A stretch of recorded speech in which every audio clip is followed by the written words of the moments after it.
आज हम बना रहे हैं रमजान स्पेशल आलू के पकोड़े। हमें चाहिए 2 कप बेसन मैंने ले लिया है और इसको छान लिया है। सोडा हाफ टी स्पून, नमक 1 टीस्पून और जर्दे का रंग 2 पिंच लिया है मैंने। और इन सब चीजों को मैंने डाल दिया है बेसन में और इनको मिलाएंगे। गाइस, जर्दे का रंग आप लोग स्किप भी कर सकते हैं, मैंने इसको कलर के लिए डाला है, इससे बहुत अच्छा कलर आता है हमारे आलू के पकौड़ों का। अब हम इसमें जो है पानी ऐड करते जाएंगे और इसको जो है मिलाते जाएंगे ताकि कोई लम्स वगैरह गुठली वगैरह ना रहे। ये देखिए गाइस, मैंने इसको अच्छे से मिला लिया है और ये देख सकते हैं आप लोग कि इस तरह का चाहिए हमें। और अब हम इसमें डालेंगे 1 टीस्पून चिली फ्लेक्स और थोड़ा सा हरा धनिया। आप लोग मिर्चें और नमक अपने टेस्ट के हिसाब से कम या ज़्यादा कर सकते हैं। देखिए गाइस, इसको मैंने मिला दिया है, हमारा बैटर तैयार हो गया है। मैंने आलू कट करे हुए हैं इस तरह स्लाइस में। मैंने 2 अदद आलू लिए थे। ये ऑयल गरम करने रख दिया है कढ़ाई के अंदर और इसमें से ज़्यादा हीट भी नहीं आ रही है, बिल्कुल नॉर्मल गरम है ऑयल, बहुत तेज़ गरम ऑयल में हमें नहीं डालना है।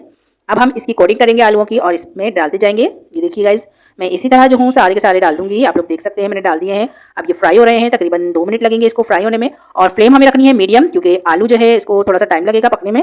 और आप लोग देख सकते हैं कि कितने ज़बरदस्त इसका कलर आया है। मैंने इसको 2 मिनट मीडियम फ्लेम पर इसी तरह जो है गाइस इसको सेक लिया था और इतना ज़बरदस्त लग रहे हैं और क्रिस्पी भी बहुत बने थे। अब हम इसको निकाल लेंगे। ये देखिए गाइस, मैं दोबारा से कोटिंग कर आलूओं पे और ये ऑयल में डालती जा रही हूँ। और ऑयल का टेम्परेचर अभी भी ज़्यादा तेज़ नहीं है, गर्म नहीं है।